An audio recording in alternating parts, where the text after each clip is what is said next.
Si vous rêvez secrètement de changer votre vie mais vous n'osez pas, regardez cette vidéo. C'est ma première vidéo YouTube, j'ai 18 ans et je suis en première année de BTS Communication.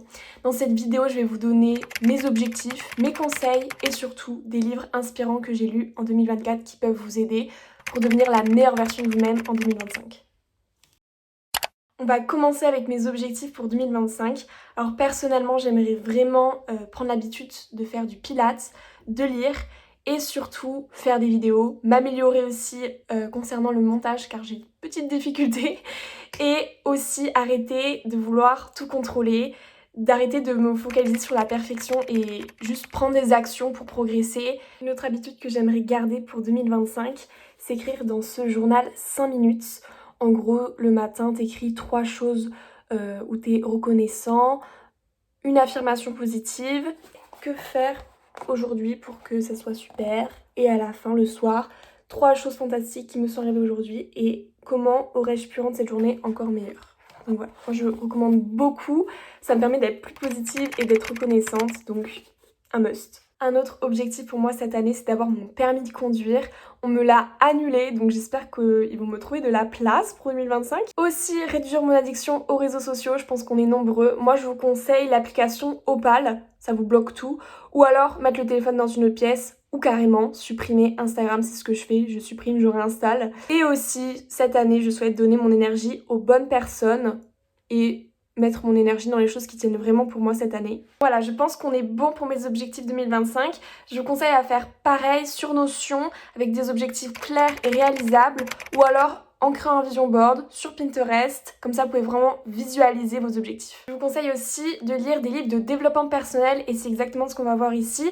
Je vais vous présenter tout ça en vous faisant un petit résumé et surtout en vous donnant les meilleurs conseils que j'ai pu en tirer. On va commencer avec le célèbre livre Atomic Habits ou encore Un rien peut tout changer de James Clear.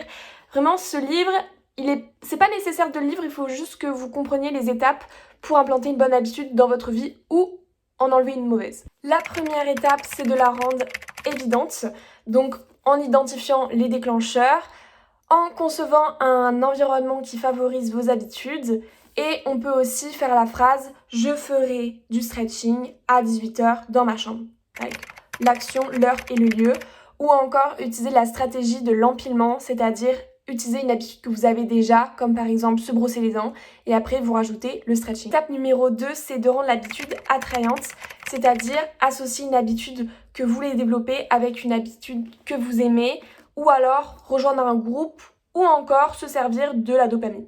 Troisième étape, c'est de rendre l'habitude facile, c'est-à-dire appliquer la règle des 2 minutes, donc la commencer par la version la plus simple, ou encore éliminer les frictions, comme préparer nos affaires la veille. Quatrième étape, c'est de rendre l'habitude satisfaisante, avec une récompense immédiate. Maintenant, on passe aux lectures pépites. J'ai découvert l'autrice Brianna Wiest. Elle est ultra connue en Amérique, mais vraiment je pensais pas aimer autant. Je sais pas pourquoi je les ai pas lus plus tôt, mais écoutez, je vais vous partager tout ça. Le premier livre que j'ai lu de cette autrice, c'était L'année pivot, et la meilleure citation, je pense, de ce livre, c'était « Vous devriez vous lancer, aller à la poursuite de tous ces rêves futiles, toutes ces petites choses qui vous empêchent de fermer l'œil, qui font battre votre cœur plus vite et vous incitent à vous demander s'il n'y a pas plus à attendre de la vie.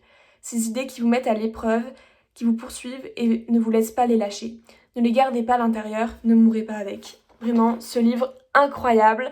Il parle du bonheur de prendre ses responsabilités, l'importance des habitudes, la gestion des émotions, la patience, la persévérance. Franchement, ce livre, foncez, il est génial.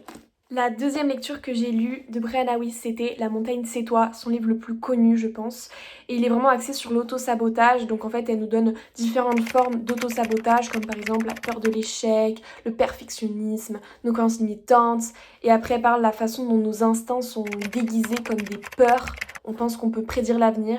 Bref, on s'auto-sabote. Et aussi il faut accepter nos émotions pleinement pour guérir et elle donne aussi des conseils pour se libérer du passé. Enfin vraiment, cette lecture incroyable. 10 sur 10. Et le dernier livre que je suis actuellement en train de lire, c'est 101 essais qui vont changer votre façon de penser.